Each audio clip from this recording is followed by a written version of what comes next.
మన ప్రభు అయిన యేసుక్రీస్తు నామములో సంవత్సరపు చివరి ఉపవాస ప్రార్థనలో పాలు పొందిన మీ అందరికీ నా ప్రేమపూర్వకమైన వందనాలండి. అందరికీ వందనాలు. సంవత్సరపు చివరిలో ఎంత మనం శుద్ధీకరించబడుతూ నూతన తీర్మానాలతో మనం పాలు పొందుతామో, కొత్త సంవత్సరం అంత ఆశీర్వాదంగా ఉంటుంది అనే సంగతి మీకు తెలియజేయటానికి నేను ఇష్టపడుతూ ఉన్నాను. ఈ ఉపవాస కోడికలలో పాలు పొందిన ప్రతి ఒక్కరూ వారి వ్యక్తిగత జీవితాన్ని, వారు జీవించు జీవితాన్ని, తన కుటుంబాన్ని పరీక్షించుకుంటూ కొత్త సంవత్సరంలో ప్రవేశించాలి. ఈ 2-3 రోజులు చాలా విలువైనవి. గొర్రెకు ఒక స్వభావం ఉంటుంది. దాని మీద ఎవరైనా నీళ్లు పోస్తే ఆ తర్వాత ఒక్కసారి అలా విదిలించి ఆ నీళ్ళన్నిటినీ దులిపి వేస్తుంది. బైబిల్ కూడా అదే చెప్తుంది. తెలిసి కొన్ని పర్యాయాలు, తెలియక మరికొన్ని పర్యాయాలు ధూళి మన మీద పడుతుంది. దైవజనులు యేసన్న గారు చెప్పేవారు, తెల్ల బట్టలు వేసుకొని మనం వెళ్తూ ఉంటాము. మనము జాగ్రత్తగా ఉండాలి. ఇతరుల నుంచి పడే బురద విషయంలో కూడా మనమే జాగ్రత్తగా ఉండాలి. కొన్నిసార్లు మనలోనే చేదైన వేరులు మొలుస్తాయి. మరికొన్నిసార్లు ఇతరులను బట్టి ఆసాపు వలె శుద్ధీకరింపబడిన సంగతిని మర్చిపోయి నిర్మలత్వాన్ని కోల్పోయే ప్రమాదాలు కూడా ఉంటాయి. దేవుడి 2-3 రోజులు మనకు ప్రతి సంవత్సరం ఇస్తుంది. ఎందుకంటే పరీక్షించుకోవటానికి, ప్రార్థనలు చేస్తున్నాం, దేవుని ఆత్మచేత నింపబడుతున్నాం. కొత్త సంవత్సరం బాగుండాలని ఆశిస్తున్నాం. మరి 2 రోజులు కొంచెం కొంచెంగా, ఓ ప్రక్కన రక్తము చేతను, మరొక ప్రక్కన ఆత్మ చేతను, ఇంకొక ప్రక్కన దేవుని వాక్యము చేత మనలను మనం పరీక్షించుకొని, పరిశోధించుకొని నడిపించబడవలసిన అవసరత ఉంది. మరి ఎక్కువగా మనం దేవుని ఆత్మతో నింపబడేదానికి ముందు కొన్ని మాటలు మీతో పంచుకోవాలని కోరుకుంటున్నాను. భాగాలుగా మీకు వివరిస్తాను. 51వ కీర్తన 10వ వచనములో మనందరికీ బాగా సుపరిచితమైనటువంటి మాట. దేవా, నా యందు శుద్ధ హృదయము కలగజేయుము. నా యందు శుద్ధ హృదయము కలగజేయము. Pure heart, clean heart.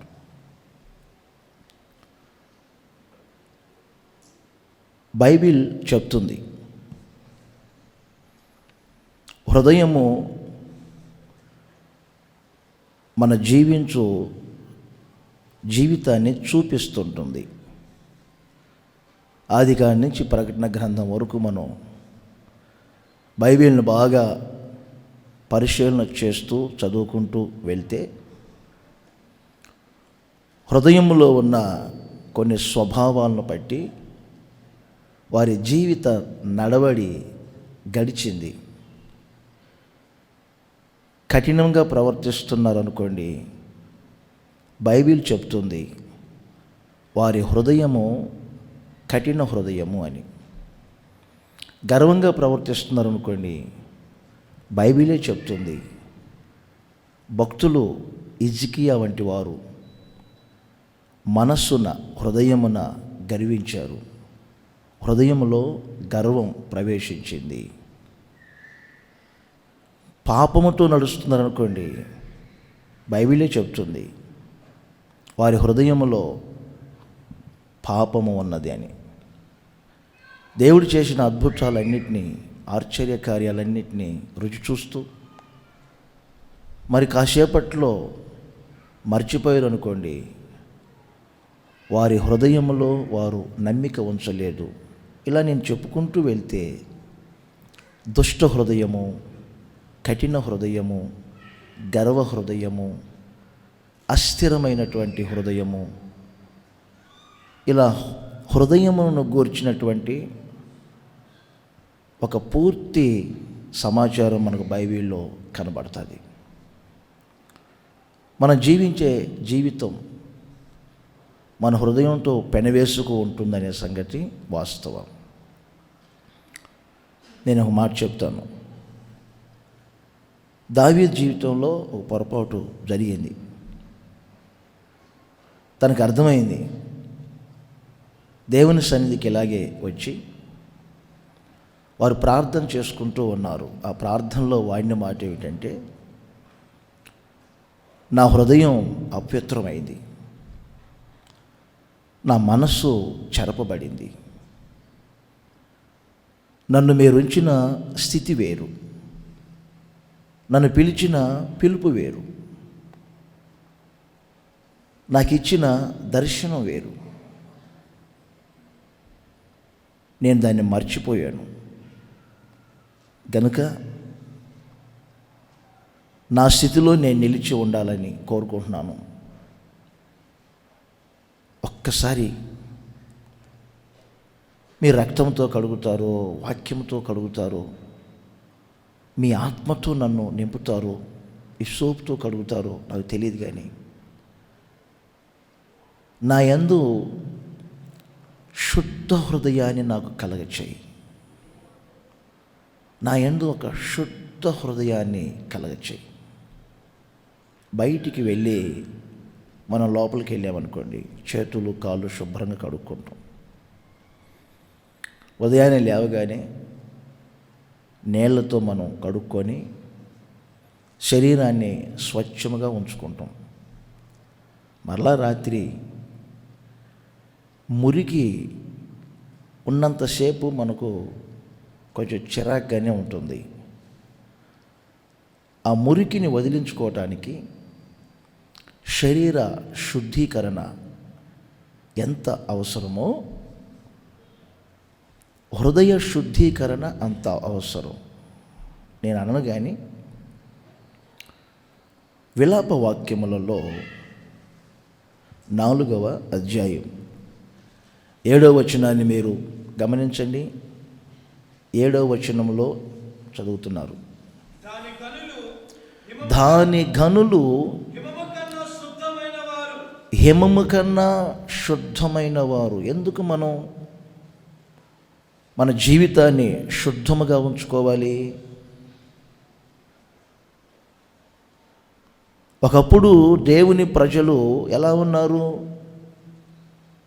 ఐగుప్తులో నుండి బయలుదేరారు, గొర్రెపిల్ల రక్తం మాకు ఉందన్నారు, ఎర్ర సముద్రాన్ని దాటామని చెప్పారు, మేఘములో అగ్నిలో నడిపించబడి ఉన్నామన్నారు. 10 రకాలుగా సాక్ష్యం చెప్పి ఒక ఉన్నత స్థాయికి వచ్చిన తర్వాత వారి స్థితి ఎలా మారింది, వారి గనులు హిమము కన్నా శుద్ధమైన వారు, పాల కంటే తెల్లని వారు, ఎర్రనివి, నీలము వంటిది. ఇయర్ ఎండింగ్లో, బిగినింగ్ ఎండింగ్ రెండు చూపిస్తుంటే మనకు, లేక మనం ప్రభువులోనికి వచ్చిన ప్రారంభం, ప్రస్తుతం మనం ఉన్న స్థితి.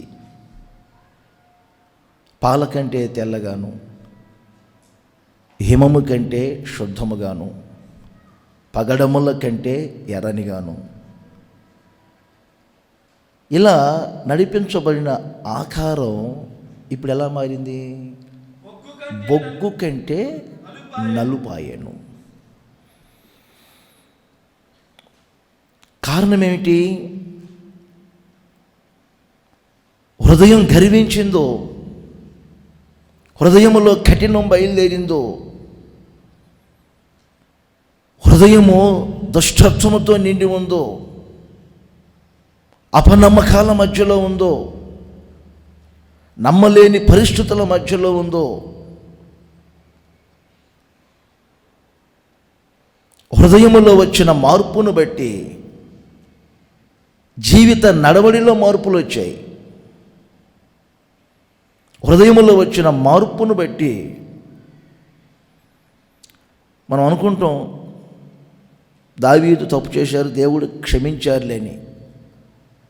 మధ్యలో జరిగిన నష్టాలు ఎన్ని? దావీదు కుటుంబ సభ్యులు, భార్యలు, శత్రువులు కిడ్నాప్ చేసి తీసుకొని వెళ్ళారు. అన్నదమ్ముల మధ్యలో వివాదాలు, కడుపును పుట్టిన పిల్లలే పాప ఛాయల మధ్యలో నడిపించబడ్డారు. ఒక్కసారి మీరు ఆలోచన చేయండి ప్రియమైన సహోదరులారా. అందుకని ఈ వాక్యం మనకేం చెప్తుందంటే, శుద్ధముగా ఉన్నవారు ఆకారం పూర్తిగా బొగ్గులాగా మారిపోయింది. ఇయర్ ఎండింగ్లో, ఈ ఉపవాస ప్రార్థనలో మన హృదయము దేవుని ఎడల ఎలా ఉన్నది అని ఆలోచన చేస్తూ, ఒక శుద్ధమైనటువంటి హృదయముతో క్రొత్త సంవత్సరములో మనమందరము ప్రవేశించుదుముగాక. మనం ఇలా ఇష్టపడాలి. మత్తయి సువార్త 8వ అధ్యాయంలో 2-3 వచనాలలో యేసుక్రీస్తు సస్సేడిగా సంచరిస్తూ కపెర్నహూముకు వచ్చారు. ఆ గ్రామంలో ఒక కుష్ఠరోగి యేసుక్రీస్తుకు ఎదురుగా వచ్చి ఇలా అంటారు, నీకిష్టమైతే నన్ను శుద్ధునిగా చెయ్యి. ప్రాణము, ఆత్మ, శరీరం అన్నీ శుద్ధీకరించబడాలి. పేతురు చెప్తారు చూడండి ఒకసారి, నన్ను అంతయు కడుగు. కాళ్ళు వరకు కడుగుతానులే పేతురు అంటే కాదు, నన్ను అంతయు కడుగు. నేను అంతా శుద్ధీకరించబడాలి, ఆల్ క్లీన్ అవ్వాలి. నేను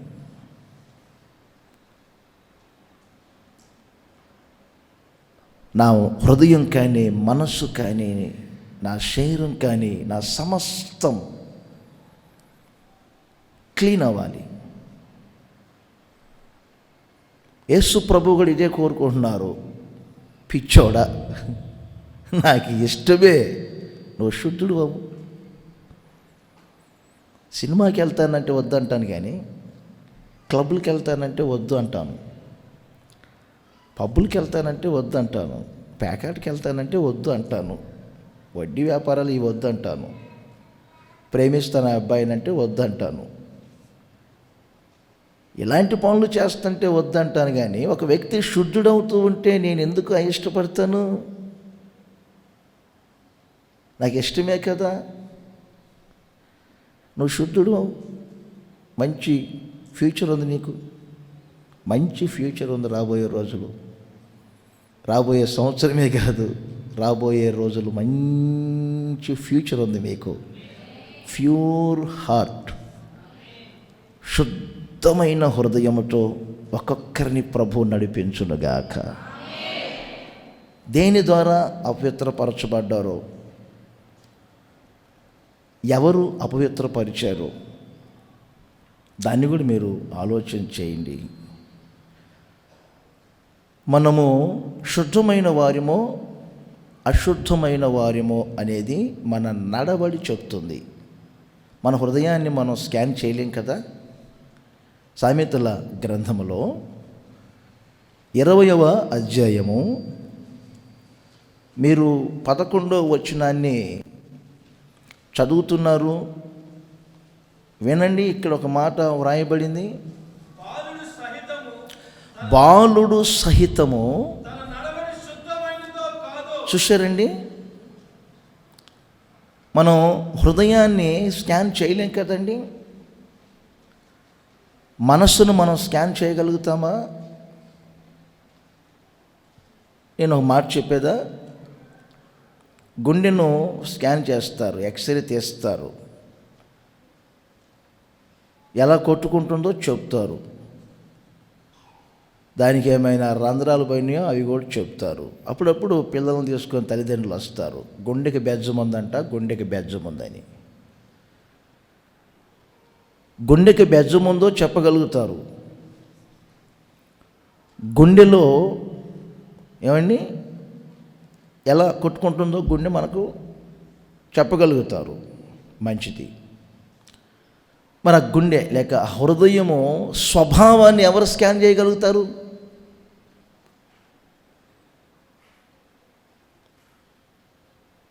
మీ హృదయాన్ని నేను స్కాన్ చేయగలుగుతానా? నా హృదయాన్ని మీరు స్కాన్ చేయగలుగుతారా? అయితే మన నడవడి చెప్తుంది మన హృదయము శుద్ధ హృదయము అశుద్ధ హృదయము. అందుకే వాక్యం అంటుంది, బాలులు సహితము తమ నడవడి చేత శుద్ధమైనదో కాదు, తన హృదయం శుద్ధమైనదో కాదు, యథార్థమైనదో కాదు, తన చేష్టల వలన తెలియజేయబడుతుందట. తన చేష్టలు ఉంటాయి, తన ప్రవర్తన ఒకటి ఉంటుంది, తన నడవడి ఒకటి ఉంటుంది. ఆ నడవడి వలన తెలియబడుతుంది. ప్రియమైన సహోదరులారా, నా ప్రార్థనలో ప్రభు నన్ను ప్రేరేపించారు. శుద్ధ హృదయులుగా మార్చబడబోతున్నాం మనమంతా. ఆమేన్. శుద్ధ హృదయులుగా మార్చబడబోతున్నాము. ఏంటి అలేలే చెప్పరు? కేజీ బంగారం వస్తుందంటే చెప్తారు, లోన్ వస్తుందంటే చెప్తారు, నడిచొచ్చే కొడుకు పుడుతున్నారంటే చెప్తారు. శుద్ధ హృదయములో ఉన్న ఆశీర్వాదాలు భూప్రపంచంలో ఇక ఎక్కడా లేవు. ఒక 2 విషయాలు మీకు వివరించి తర్వాత ఒక 3-4 మాటలు చెప్తాను, భాగాలుగా వివరిస్తాను. చూడండి, సమూయేలు మొదటి గ్రంథంలో 16వ అధ్యాయము 5వ వచనములో సమూయేలు యెస్సై ఇంటికి వచ్చారు. అక్కడ దావీదు తన అన్నలందరూ ఉన్నారు. సమూయేలు వస్తున్నప్పుడే ఊరి వారికి భయం, ఈయన సమాధానంగా వస్తున్నారా, బాబు మా మీద ఏమైనా నెపములు మోపటానికి వస్తున్నారని భయం. వెంటనే సమూయేలు సమాచారం చెప్పారు, భయపడబోకండి, సమాధానముగానే వచ్చుచున్నాను అన్నారు అని ఒక మాట చెప్పారు. యెస్సై, నీ కుమారులందరినీ శుద్ధి చేయి, ఎందుకో తెలుసా? నీ కుమారులలో ఒకరిని దేవుడు రాజుగా నియమించబోతూ ఉన్నారు. భౌతికముగా ఒక వ్యక్తి రాజపట్టాభిషేకము నొందటానికే ఎస్ఐ ఇంట్లో శుద్ధీకరణ అవసరమైంది. అందరూ శుద్ధీకరించుకుంటున్నారు, శుద్ధపరచబడుతూ ఉన్నారు, అందరూ శుద్ధపరచబడుతూ ఉన్నారు. ఎందుకు శుద్ధపరచబడుతున్నారు? భౌతికముగా రాజ్యాన్ని పరిపాలన చేసే ఒక రాజు పని కట్టుకొని అందరూ శుద్ధీకరించుకుంటున్నారు. నేను రాజును కావాలి, నేను రాజును కావాలి, నేను రాజును కావాలి అని. ఎందుకు ఈ మాటలు చెప్తున్నాను? భౌతికమైన కొన్ని ఆశీర్వాదాల కొరకే తమ సమస్తమును శుద్ధపరుచుకున్నారు. రాజుల 2వ గ్రంథం 5వ అధ్యాయం 10వ వచనాన్ని కూడా మీరు గమనించండి. నయమాను ఎలీషా దగ్గరకు వచ్చారు. దేహమంతా అశుద్ధం, పరిశుద్ధత లేదు, లేక శుద్ధి లేదు. శరీర రోగమే అని మనం అనుకోకూడదు. ఈ స్వభావాల గురించి మాట్లాడుతున్నాను నేను. తనకున్న అధికారమును బట్టో అహంభావం బయలుదేరింది. తనలో ఉండకూడని కొన్ని చేష్టాలు ఉన్నాయి. ఎలీషా గారు చెప్పిన ఆలోచన ప్రకారంగా తాను యోర్దాను నదిలో మునిగి ఆ తర్వాత శుద్ధి అయ్యను అని వ్రాయబడింది. క్రింద మీరు తర్వాత చదువుకోండి. అతని దేహము పసిపిల్లవాని దేహము వలె శుద్ధి ఆయను, శుద్ధి ఆయను. పసిపిల్లల దేహము వలె శుద్ధి ఆయను.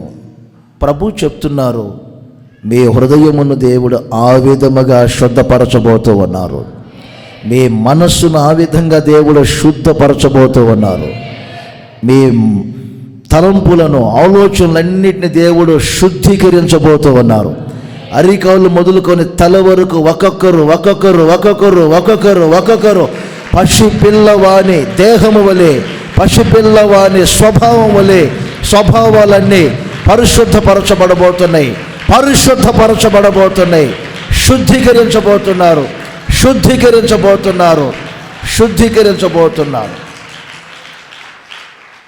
దేహం పసిపిల్లల దేహం అని కాదు. అక్కడ మనకు తెలుసు కదండి, మత్తయి సువార్త 18వ అధ్యాయంలో మాలో ఎవరు గొప్పవారు అని ఒక ప్రశ్న వారికి కలిగింది.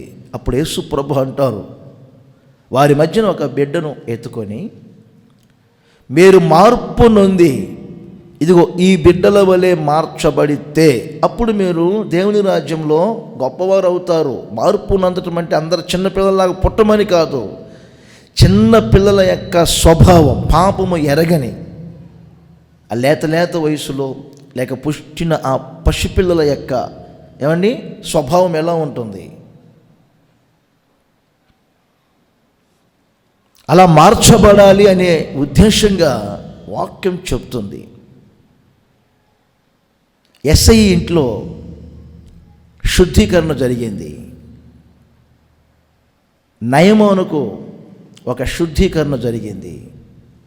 అలాగునని మీ హృదయము శుద్ధ హృదయముగా మార్చబడునుగాక. మెసేజ్ టైటిలే చెప్పండి, శుద్ధ హృదయం, ప్యూర్ హార్ట్. అంత నాలుగు తిరగకపోతే క్లీన్ హార్ట్. ఒక 3 మాటలు ఇప్పుడు చెప్తాను, మరొక 3 మాటలు రాత్రి చెప్తాను. సామెతల గ్రంథం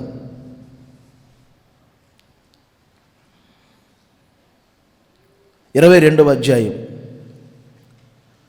11వ వచనాన్ని నేను చదివించే ప్రతి చోట శుద్ధ హృదయం అనే పదం ఉంటుంది చూడండి. ఓకే,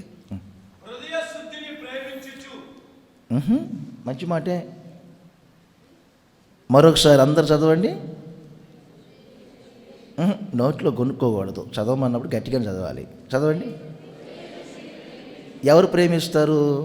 కొడుకును ప్రేమించేవారు ఉన్నారు, కూతుర్ను ప్రేమించేవారు ఉన్నారు, పరిచయమైన వ్యక్తులను ప్రేమిస్తారు, లోకాన్ని ప్రేమిస్తారు.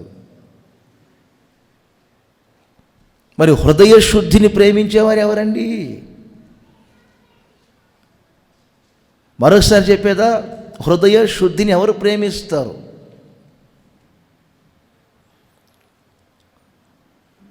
ఆయా కాలాలలో గొర్రెలు బొచ్చు కత్తిరించే సమయం వస్తుంది. ఆ గొర్రెలన్నిటినీ తోలుతారు, కత్తిరించేవారు వస్తారు. ఆ కత్తిరిస్తూ ఉంటే మహానందంగా ఫీల్ అవుతాయి. ఏంటి మీరు నన్ను కత్తిరించేది అను, కొంచెం నొప్పి ఉంటుంది వాటికి. విన్నారా? అయినా కత్తిరించుకోవడానికి ఇష్టపడితే ఒప్పుకుంటే మహానందంగా, ఎందుకంటే నేను ఫ్రీ అయిపోతున్నాను. ఆ బొచ్చు నేను మోయలేక కొంచెం నా స్పీడ్ని బ్రేక్ వేసాయి. మన ప్రాంతపు గొర్రెలు కాదు కానీ ఇజ్రాయేలు ప్రాంతపు గొర్రెలను చూడాలి. కళ్ళు కనపడవు, ఒక్కోసారి పెరిగినప్పుడు నడవలేవు, ఏదో గొంగడ కప్పుకొని వెళ్తున్నట్టుగా ఉంటాయి. అలా కత్తిరిస్తూ ఉన్నప్పుడు నేను ఫ్రీ అయిపోతున్నాను, నేను తేలికైపోతున్నాను. అలా మనం హృదయ శుద్ధిని ప్రేమించాలి. నేను చాలామందిని చూస్తుంటాను, కొంచెం యాక్షన్ వచ్చిందంటే ముఖం మార్చుకుంటారు. ఒకరి ముందు ఇంకొకరు ఏదైనా అనబోయామంటే చాలు వెంటనే నా వైపు ఫైర్కి చూడలేక వాళ్ళ వైపు చూస్తారు, ఫైర్ అయి. నన్ను చూడలేరు, ఎందుకంటే నన్ను చూడలేరు, నన్ను చూడటానికి అవకాశాలు ఉండవు. అందాక నేను వెళ్ళను కాబట్టి దాన్ని ఏమి అనలేక వాళ్ళ వైపు ఫైర్ అవుతుంటారు, మూతిలా ముడుచుకొని.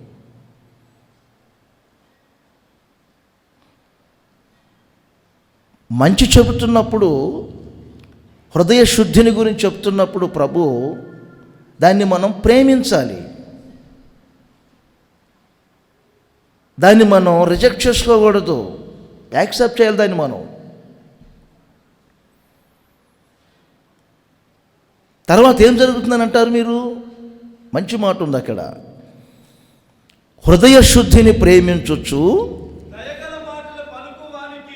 దయగల మాటలు పలుకు వారికి రాజైన ప్రభు అయిన యేసుక్రీస్తు స్నేహితుడిగా ఉండబోతూ ఉన్నారు.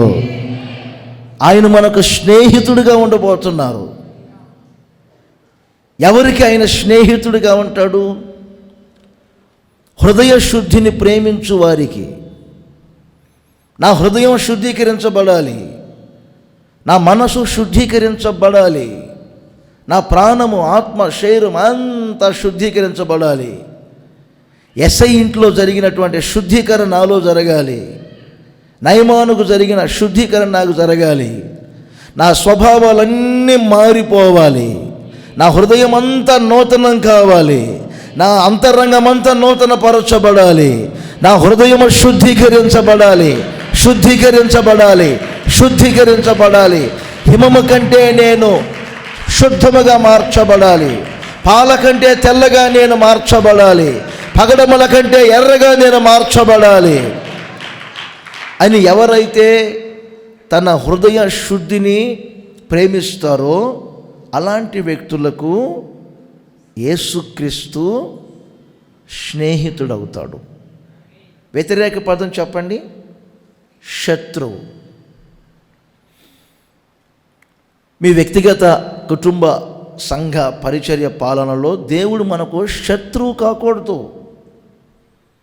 పలుసార్లు చెప్తాను కదా, యాకోబు పత్రికలో 4వ అధ్యాయంలో 4వ వచనము నుండి మీరు నోట్ చేసుకుంటే, యాకోబు కొంచెం ఆ ప్రజలతో కోపగించుకున్నట్లుగానే ఉంది, వాడుకున్న మాట అనుకుంటాను అది.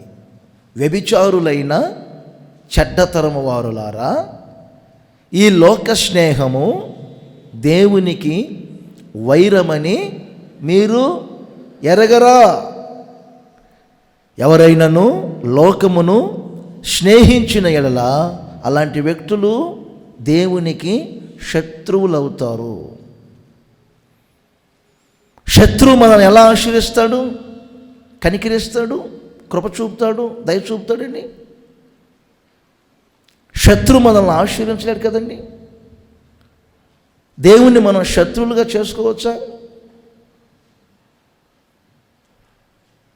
దేవునితో మనం గిట్టినట్టుగా ఉండొచ్చా? నేను అనకూడదు, కానీ ఏ దరిద్రులైనా కానీ శత్రువు చేసుకుంటారా దేవుణ్ణి? ప్రేమించే వ్యక్తుల్ని, దయ చూపించే వ్యక్తుల్ని, కనికరించే వ్యక్తుల్ని, చేరదీసే వ్యక్తుల్ని, ఆపదలలో ఆదుకునే వ్యక్తుల్ని, పరామర్శించే వ్యక్తుల్ని, ఎవరైనా మీకు ఉన్నారనుకోండి తండ్రిలాగా, ఎవరు ఉంటారులే, నేనే ఉన్నాను అనుకోండి, అలాంటి వ్యక్తిని శత్రువులుగా చేసుకుంటారా? ఇంపాసిబుల్ అంటారు మీరు, అది అసాధ్యం అంటారు. మంచిది. ఇప్పుడు మన బైబిల్ పరంగా బిలాము ఉన్నాడు కదా, వెళ్ళొద్దని దేవుడు చెప్పారు. బాలాకుతో స్నేహం మంచిది కాదులే, వెళ్ళబాకు అన్నారు. ఈయన చూపంతా ఆయన ఇచ్చే బహుమానాల మీద ఉంది. చెప్పినంత తల ఊపుతున్నాడు. ఈడు హృదయం ఏమో మరొకలాగా ఉంది. సరే, చెప్పాల్సిన విధంగా బుద్ధి చెప్దాంలే అని వెళ్ళి అన్నాడు. వెళ్తా ఉంటే దేవుడు అతనికి శత్రువుగా, విరోధిగా నిలిచాడు త్రోవలో.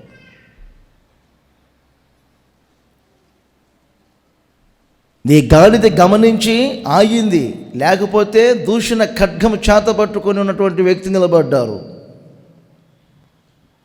హతుడయ్యేవాడివే. నిన్నెంతకాలం మోసిన ఆ గాడిదకు దర్శనం కలిగింది కనుక నిన్ను ఆపింది, లేకపోతేనా అని దేవదూత చెప్తారు. ఎట్టి పరిస్థితులలో కూడా దేవునిని మనం శత్రువుగా చూసుకోకూడదు. దేవుడు మనకు ఎప్పుడు మిత్రుడుగా, స్నేహితుడుగా ఉండాలి. ఆయన స్నేహములో ఎన్నో మనకు ఇమిడి ఉన్నాయి.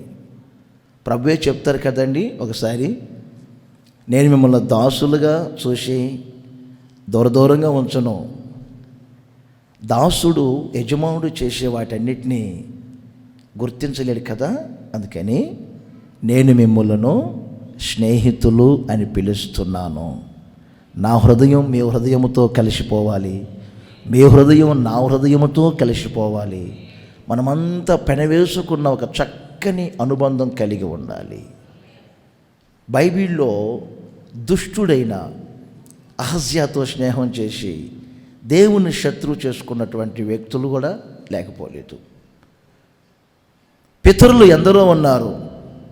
మనకు తెలుసండి, యెషయా ప్రవచన గ్రంథంలో ఉంటుంది. దేవుడే స్వయంగా అబ్రహామును గురించి చెప్పారు. నా స్నేహితుడైన అబ్రహాం.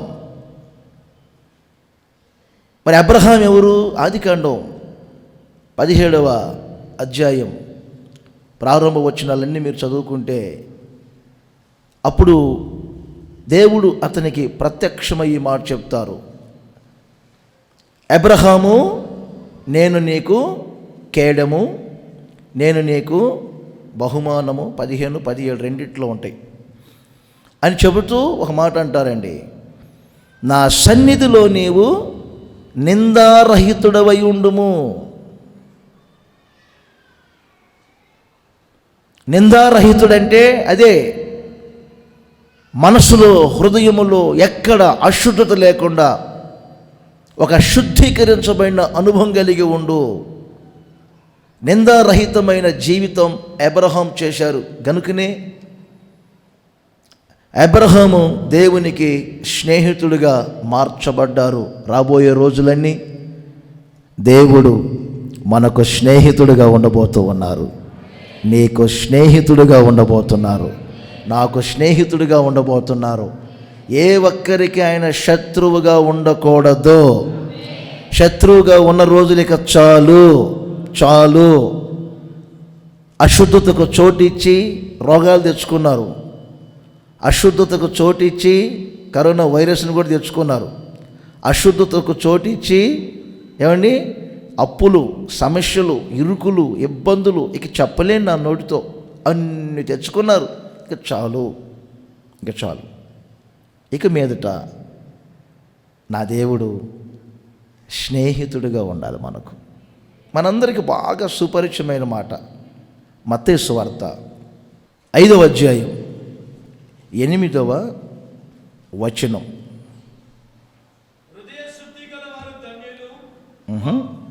మంచి మాట ఇది కూడా. ఇందాకేమని రాయబడింది? హృదయ శుద్ధిని ప్రేమించుచ్చు. ఇక్కడేమని రాయబడింది?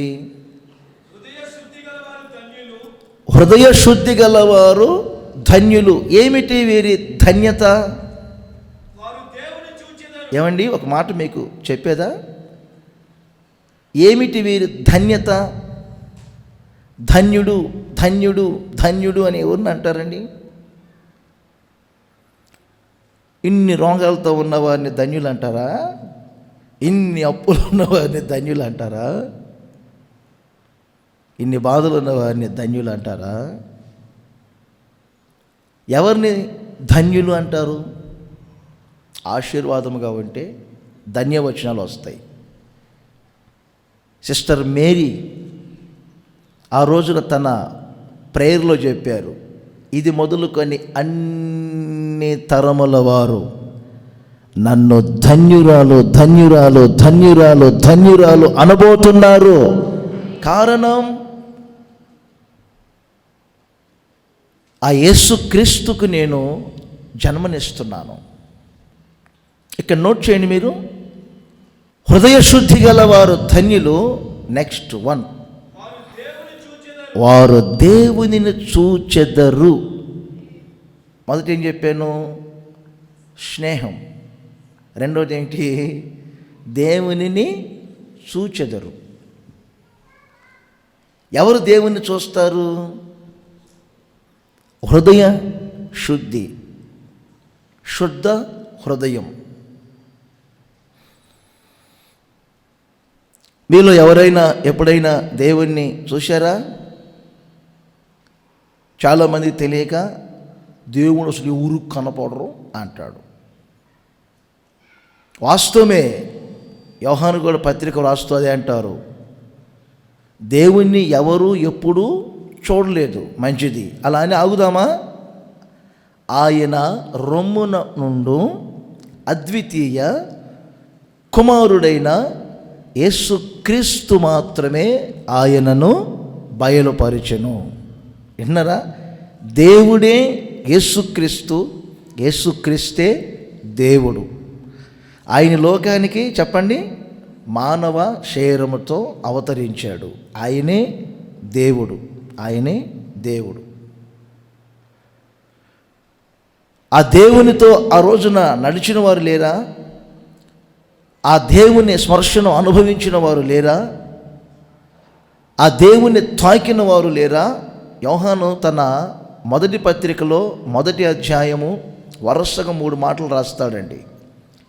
ఆది నుండి జీవవాక్యమును గూర్చి ఏమి ఉన్నదో, ఏది విన్నామో, ఏమి చూసాం మేము ఎవరిని చూసాం? లోకములో వింతలు కాదు, సర్కాసులు కాదు మేము చూసింది, సర్కాసుల్లో ఉన్న బఫోన్లు కాదు మేము చూసింది. ఆది నుండి ఏమి ఉన్నదో, ఆది నుండి మేము దేన్ని చూసుకుంటూ వస్తున్నామో, దేనిని మేము విన్నామో, మా కళ్ళు చూశాయి, మా చెవులు విన్నాయి, మా చేతులు తాకి చూశాయి, ఆ జీవమునే మేము మీకు ప్రకటించుచూ ఉన్నాము. ఆ జీవాన్ని నేను మీకు తెలియచేస్తూ ఉన్నాను. యేసుక్రీస్తు దేవుడండి. ఆయనను మనము చూచుదుముగాక. ఒక్కసారి చేతులు పైకెత్తి గట్టిగా హల్లెలూయా అని చెప్పండి. మీరు దేవునిని చూచుదురుగాక. ఆ దర్శనం మీకు కలుగునుగాక. దేవుని చూడాలనే మీలో ఉన్న ఆ తృష్ణ, మీ ఆశ ప్రభువు తీర్చబోతున్నారు. హృదయ శుద్ధిని ఎంత కోరుకుంటారో అంతగా మనం దేవునికి దగ్గర కాబోతున్నాం. అంతగా మనం దేవుని చూడబోతూ ఉన్నాం. దేవుణ్ణి చూస్తామా లేదా? పౌలు ఎందుకు రాశాడండి?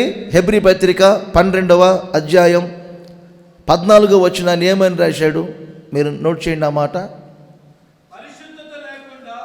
ఎవరు దేవుణ్ణి చూస్తారు?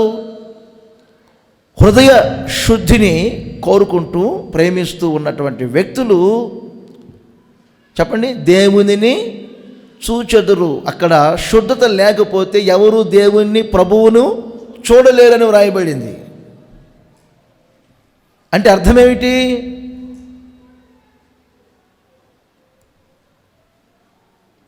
పది గంటలకు వెళ్తే కానీ అపాయింట్మెంట్ కలుగుతుంది. మనం మధ్యాహ్నం 3 గంటలకు వెళ్ళామనుకో అపాయింట్మెంట్ ఉండదు. 10 గంటలకు వెళ్తే అపాయింట్మెంట్ ఉంటుంది ఎంపీ గారి దగ్గర, ఎమ్మెల్యే గారి దగ్గర అంటారు. చూడండి, ఆ రైట్ టైంలో వెళ్తే కలుగుతుంది. ఎందుకు చాలామంది ప్రభువును చూడలేకపోతున్నారు? బైబిల్ చూసుకుంటూ సంతృప్తి పొందటం, ప్రార్థనలో సంతృప్తి పొందటం, ఎవరో ప్రభు మమ్మల్ని తాకారు, ప్రభు మమ్మల్ని దర్శించారు అని చెబుతూ ఉంటే వినటం కాదండి, ప్రత్యక్షముగా ప్రభువుని మీరు చూచుదురుగాక.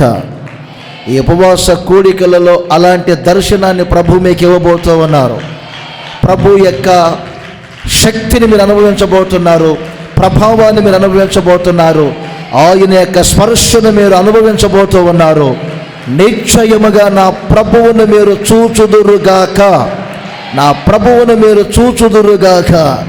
ఎంత హృదయ శుద్ధిని కోరుకుంటూ ఉంటామో అంతగా మనము ప్రభువును చూచుదుము. లేదా దేవుని దగ్గర మీకు అపాయింట్మెంట్ దొరకదు, ఆయన విజన్ మీకు దొరకదు. బయట నుండి బయట చదువుకొని పోవటమే బ్రతుకు.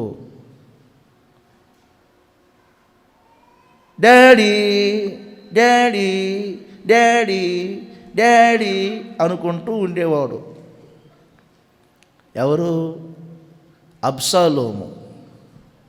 ఎక్కడికో పోబాకండి. అబ్షాలోము అంటే దావీదుకు కూడా మహాప్రేమ, విడిచి ఉండలేడు. మరి వీరిద్దరి మధ్యలో ఉన్న ఈ ప్రేమ ఏం నివార తుఫాను వచ్చి కొట్టుకుపోయేట్టు చేసిందో నాకు అర్థం కాల. పూర్తిగా ఇద్దరి మధ్యలో ఉన్న ఆ ప్రేమ ఆప్యాయత ఇప్పుడు విన్నారండి, పెద్ద అగాధంగా మారిపోయింది. అగాధం. ఇక అక్కడికి ట్రైన్ ఫెసిలిటీ లేదు, ఆర్టీసీ బస్ ఫెసిలిటీ లేదు, షిప్ ఫెసిలిటీ లేదు, ఫ్లైట్ ఫెసిలిటీ కూడా లేదు. ఇప్పుడు అర్థమవుతుందా మీకు? గెషూరు ప్రాంతంలో ఉండి తన బ్రతుకుతున్నాడు. సరే, యోవాబు యొక్క రికమెండేషన్ మీద యెరూషలేముకు వచ్చాడు అబ్షాలోము. 2 నిండు సంవత్సరాలట యెరూషలేములో ఉన్నాడు, కానీ రాజు దర్శనం దొరకట్లే ఆయనకి. అపాయింట్మెంట్ ఎందుకు దొరకట్లేదు? బైబిల్లో ఏమని రాయబడి తెలుసండి? అబ్షాలోము యొక్క హృదయములో పగ ఉందంట. పగ. ఎట్టి పరిస్థితులలో రాజ్యాన్ని నేను దక్కించుకోవాలి. పగ. ఇంకొక మాట రాయబడిందండి అబ్షాలోము గురించి. తన చెల్లిని పాడు చేసినందుకు దావీదు సంతానం అంతటి మీద అబ్షాలోము కుట్ర చేశాడట. కుట్ర. ఈ 2 పదాలు అబ్షాలోములో ఉన్నాయి. ఒకటి పగ, రెండవది కుట్ర. ఏమండి ఇటు చూడండి, 1 పగ, 2 కుట్ర. ఈ 2 ఉన్నాయంటే దేవునికి మనం దూరంగానే ఉంటాం. పగ నీలో ఉన్న ఎంత ప్రేమనైనా ఆర్పుతుంది. పగ మిమ్మల్ని ఎంతటికైనా తెగించే వరకు తీసుకెళ్తుంది. కొంతమంది పగ చల్లారదు, పగబట్టినటువంటి త్రాసుబాములాగా ఉంటారు. ఈ త్రాసుబాము గురించి ఒక చరిత్ర ఉంది. అది నిజమెంతో పూర్తి తెలియదు. అది అనుకొని పగబట్టిందంటే ఈ రోజుకంతా అతను చంపాలని, ఆ వ్యక్తిని కానీ కౌంటే చంపకపోతేనట అది చచ్చిపోయిందట. ఇలా చాలామంది ఏం చేయలేక తమ్మును తామే సూసైడ్ చేసుకునే వాళ్ళు కూడా లేకపోలేదు. తమ్మును తామును అలగొట్టుకునేవారు, కృంగ చేసుకునేవారు, మత్సరపరుచుకునేవారు. యాకోబు కుమారుల యొక్క పగ ఒక ఊరిని రక్తపాతం చేసింది. అబ్షాలోముల పగ, అబ్షాలోముల కుట్ర మీ భర్త మీదే కానీ, భార్య మీదే కానీ, మీ బంధువుల మీదే కానీ, పిల్లల మీదే కానీ, ఇతరుల మీదే కానీ, ఈ రెండు స్వభావాలు మీలో ఉండకూడదు. దేవుని దగ్గర కూడా ఎటువంటి పగలు, ఈర్ష్యలు, కక్షలు, క్రోధాలు లేకుండా, కుట్రాలు లేకుండా ధారాళంగా మన హృదయం ఉంటేనే దేవుని యొద్ద మనం నిలబడగలుగుతాం, దేవుణ్ణి మనం ముఖాముఖిగా చూడగలుగుతాం. నా ప్రభువును గూర్చి నేను ఎప్పుడూ హర్షిస్తాను. మనుషులందరి ముఖాలు చూశాను అనే సంతృప్తి కంటే కూడా ఆయా సమయాలలో నా దేవుని ముఖమును చూస్తూ నేను హర్షిస్తూ ఉన్నాను. ఫిలిప్ కోరుకున్నట్లుగా నేను ఎప్పుడు కోరుకుంటూ ఉంటాను. ప్రభువా, తండ్రిని ఒక్కసారి మాకు చూపించు, ఆయన ఒక్కసారి కనుపరచు, మా జీవితానికి అది చాలు అనే స్థాయికి మనం రావాలి. ప్రియమైన సహోదరులారా, మనం చూడకపోతే ప్రభువుని ఇంకెవరు చూస్తారు? ఇంత బ్రతుకు బ్రతికి ఇహమందు కానీ పరమందు కానీ ప్రభువును చూస్తూ మనం బ్రతకాలి. ఆ దిశగా మనము భక్తి చేయాలి. సరే, ఇంకొక మాట కూడా ఈ పూట చెప్తాను. దీని మీద ఇంకా నడిపిస్తాను. చాలా విషయాలు ఉన్నాయి, కొద్దిగా చెప్తాను.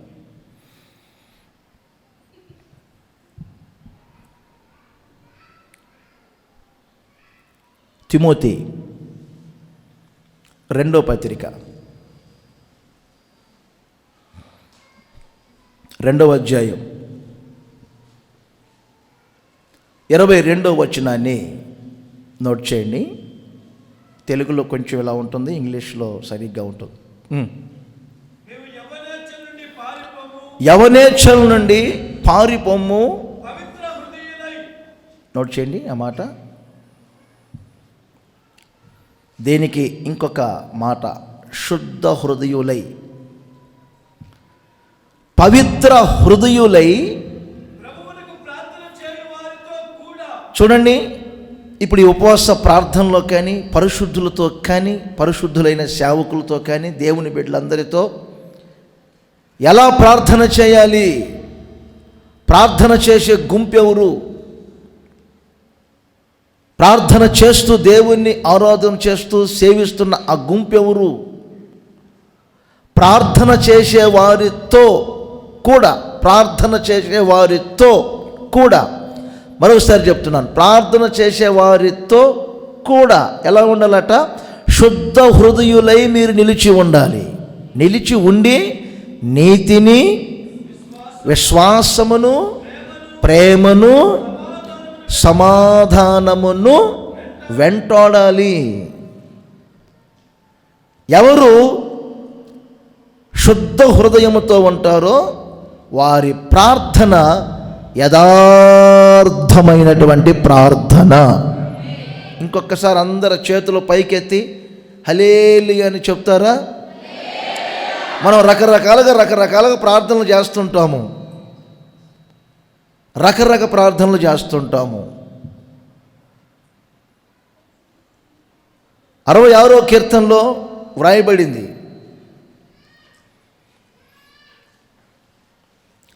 భక్తుడు అంటాడు, నా యందు పాపము కనబడితే నా ప్రార్థన దేవుడు అంగీకరించడు. వచనం చూసారా? చదువు 18, 66, 18. చూశారండి, ప్రార్థన చేస్తున్నాడు, హృదయ శుద్ధీకరణ లేదు. కొందరిని నేను చూస్తుంటాను, మంచి ప్రార్థన చేస్తుంటారండి. వింటున్నారా? ఒక్కొక్క తల్లి మోకాళ్ళ మీద ఉంటే నేను విచిత్రంగా చూస్తుంటాను, అంతసేపు నేను మోకాళ్ళ మీద ఉండలేనా అనిపిస్తుంది. ఒక్కొక్క సహోదరుడు మోకాళ్ళ మీద ఉంటే నాకే అనిపిస్తుంది, అయిపోయి ఇంతసేపు మోకాళ్ళ మీద ఉన్నారు అనిపిస్తుంది. ఒక్కొక్క బిడ్డను చూస్తుంటాను, చేతులు పైకెత్తితే ఓ గంట సేపు 40 నిమిషాలు చేతులు దించరు, నాకు అనిపిస్తుంది నొప్పి ఎక్కడ పుట్టదు దీనికి అనిపిస్తుంది. ఒక్కొక్క బిడ్డ ఇక్కడికి వచ్చి ఉదయం 10 గంటల నుంచి 3 గంటల దాకా మోకాళ్ళ మీద ప్రార్థన చేస్తూ ఉంటే చూస్తూ ఉంటాను. ప్రార్థన బాగా చేస్తారండి, ప్రార్థన చేయరని నేను చెప్పట్లేదు. ఇంత ప్రార్థన చేస్తూ ఉన్నా కొందరి వ్యక్తిగత జీవితంలో, కుటుంబ వ్యవస్థలో ఎక్కడో తెలియని లోపాలు, ఎక్కడో తెలియని ఆందోళన నాకు అనిపిస్తూ ఉంటుంది. ఒక్కోసారి రిప్లై రాదు నాకు, దేవుణ్ణి అడుగుతూ ఉంటాను, ఇంత ప్రార్థన చేసే వ్యక్తి కదా, ఏమిటి ఈ తల్లి ఇంట్లో ఇంకా భర్త గారు మారలేదు, ఇంకా ఈ బిడ్డ జీవితంలో ఈ నిరుద్యోగ స్థితి ఏమిటి అని నేను కొన్నిసార్లు బాగా ఆలోచన చేసి పరిశోధిస్తూ ఉంటాను. ప్రార్థన చేస్తారు అందరూ. మన ప్రార్థన ఎలా ఉండాలో తెలుసండి?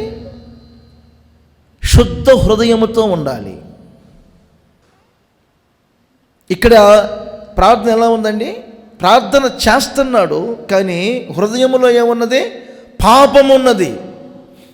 కళ్ళల్లో పాపం, చూపుల్లో పాపం, పెదవుల మీద పాపం, నాలుక మీద పాపం,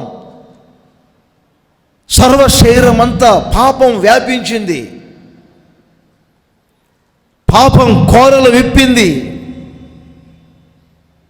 పాపాన్ని మనసులో ఉంచుకొని, పాపాన్ని కళ్ళల్లో ఉంచుకొని, పాపాన్ని హృదయంలో ఉంచుకొని, మనసులో ఉంచుకొని తన శరీరం అంతా స్ప్రెడ్ అయిపోతే పాపం.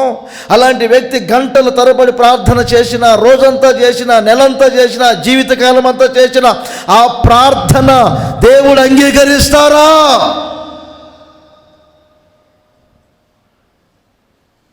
శుద్ధ హృదయుల యొక్క ప్రార్థనను దేవుడు అంగీకరించబోతున్నారు.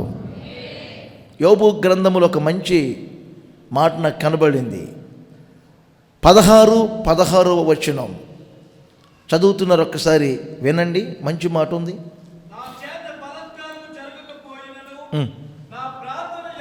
నా ప్రార్థన యథార్థమైనది.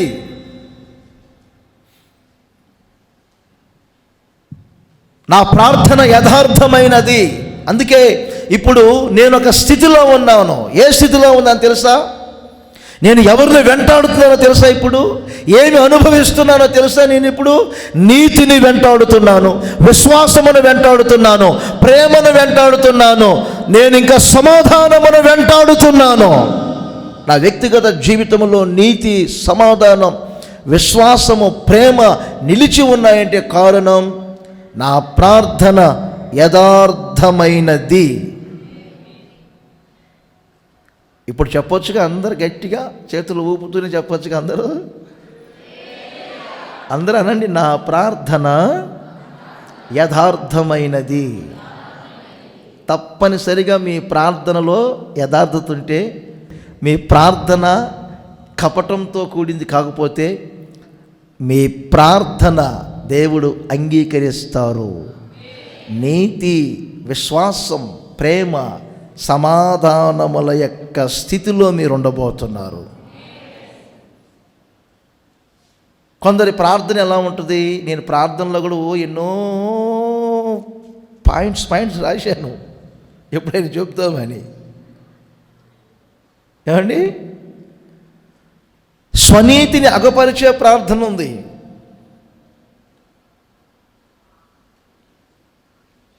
స్వనీతిని అగపరిచే ప్రార్థన అంటే పరిసయ్యుని యొక్క ప్రార్థన. తానే నీతిమంతుణ్ణి, తానే పరిశుద్ధుణ్ణి, తానే ఇక ఎవరూ లేరు అని చేస్తాడు. దేవునికి చెప్తూ ఉంటాడు, 2 సార్లు ఉపవాసం అంటున్నాను ప్రభు. ఎన్నిసార్లు ఉపవాసం ఉండే తెలియదా దేవునికి? 2 రోజులు, వారానికి 2 రోజులు ఉపవాసం అంటున్నాను ప్రభు. ఉంటున్నావు 2 రోజులు మందిరంలో ఉంటున్నావు, ఇంటికెళ్ళి లీటర్ పాలు తాగుతున్నావు, ఇంటికెళ్ళి నా 1/2 డజన్ అరటిపండు తింటున్నావు, ఇంటికెళ్ళి ఒక 100 గ్రాములు జీడిపప్పు తింటున్నావు, ఇంటికెళ్ళి దేవుని తెలీదా? దేవుని మనం చెప్పాలన్నా 2 సార్లు ఉపవాసం ఉంటున్నానని. చేతనైతే ఉండటం, చేత కాకపోతే ఊరుకోవటం. దానికి పెద్దగా మన మీదేమి నెపములు మోపడు. ఓపికంటే ఉండటం, లేకపోతే ఉండకుండా చేసుకోవటం. అది పెద్ద పాపమేం కాదు. పాపం ఏమిటంటే ప్రార్థన చేయకపోవటం పాపం. ఉపవాసం ఉండే చేయాలని ఏం లేదు, ఓపికంటే చేసుకోవటం. లేదనుకోండి ప్రార్థన చేయాలి, అంతేగాని బైబిల్ అంటుంది మీ మట్టుకు నేను ప్రార్థన చేయకపోతే నేను పాపం చేసిన వానితో సమానం అంటాడు. ప్రార్థన చేయాలి, చేతనైతే ఉండగలిగితే ఉండాలి ఉపవాసం. మరలా ఇక్కడ ఆయన అంటాడు, నేను ఆయన వల్లే ఉన్నానా, ఈయన వల్లే ఉన్నానా, వీరి వల్లే ఉన్నానా, ఆఖరికి నా ప్రక్కన ఉన్నాడే ఈ శంకర వల్లే ఉన్నానా అంటాడు. అది తొలిపరిచే సంఘానికి. అందుకని డబుల్ మెంటలు రాలే వాడికి. ఆడికి కానీ డబుల్ మెంటలు వస్తే పరిసయ్యుని వేసేవాడు మొహం మీద పెట్టి, నువ్వు చేసుకుంటూ చేసుకో, మరలా నా పేరు ఎందుకు గలుపుతావు ప్రక్కన అనేవాడేను. అతడు ఓపికస్తుడు, బిక్కుమని చూస్తున్నాడు. కొత్తగా వచ్చాడుగా చర్చికి, బిక్కుమని చూస్తుంటాడు. స్వనీతిని అగపరిచే ప్రార్థన చేయకూడదు. మనుషులకు కనబడాలనే ప్రార్థన మనం చేయకూడదు. గుర్తుపెట్టుకోండి, ఇలాంటి ప్రార్థన యథార్థమైనది కాదు. మన ప్రార్థన యథార్థమైనదిగా అగపడునుగాక, యథార్థమైన ప్రార్థనగా కనబడునుగాక, యథార్థమైన ప్రార్థనగా మార్చబడునుగాక, యథార్థమైన ప్రార్థన దేవుడు అంగీకరించునుగాక. ఎవరు ప్రార్థన యథార్థమైనది? ఎవరు ప్రార్థన చేయు వారితో కూడా ఉంటారు. ప్రార్థన చేస్తూ ఎవరు నీతిని, విశ్వాసమును, ప్రేమను, సమాధానమును వెంటాడుతారు అంటే శుద్ధ హృదయం, శుద్ధ హృదయం, శుద్ధ హృదయం. శుద్ధ హృదయుల ఎడల ఆయన ఇంకా రాబోయే రోజులు ఏం చేయబోతున్నాడో, ఏం చేస్తాడో అనే విషయాలు మరొక భాగంలో నేను మీకు చెప్తాను. ఈ మాటల్ని ప్రభు మీ హృదయములో స్థిరపరచునగాక, భద్రపరచునగాక. ఈ మాటల ద్వారా ఈ మొదటి కూడికలోనే ఒక శుద్ధ హృదయాన్ని ప్రభు మనకు అనుగ్రహించును గాక.